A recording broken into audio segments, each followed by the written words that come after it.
Welcome! This short video will explain the rules and guidelines regarding voter registration. First, these are the requirements to register to vote. The applicant must be a U.S. citizen, be at least 18 years old on or before the next election, and not be in prison or on parole for a felony conviction. When registering someone to vote, you may not modify the voter registration form in any way or at any point.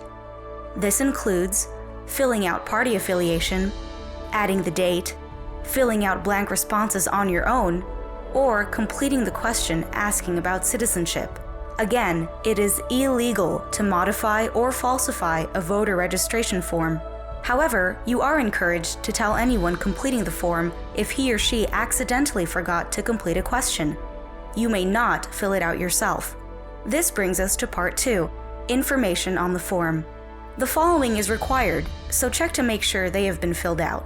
Date of birth, driver's license number, or last 4 digits of social security number if either apply, name, address of residence, chosen party affiliation, and signature with date, certifying the information's truthfulness under penalty of perjury. In addition, the following information is optional: phone number, email address, mailing address, race and/or ethnicity.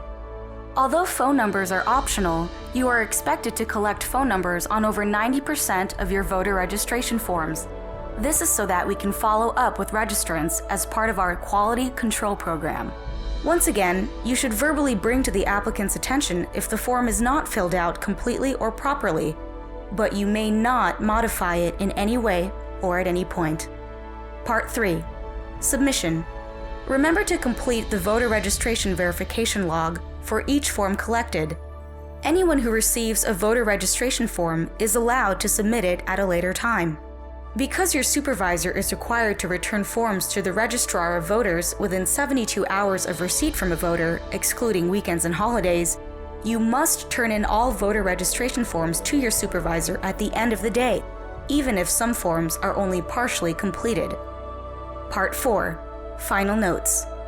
Anyone requesting a voter registration form must be provided with one, regardless of desired political party or any other characteristic. It also goes without saying that you may not coerce, intimidate, mislead, or bribe anyone into registering to vote. Everything on the form is confidential and may not be sold, used for marketing, or distributed in any other way. Remember, it is illegal to modify, change, or falsify any part of a voter registration form. And you must turn in all your forms every night in order to comply with the 72-hour submission deadline. Please read and sign the provided forms, acknowledging that you understand the rules and responsibilities for voter registration. Thank you for your time.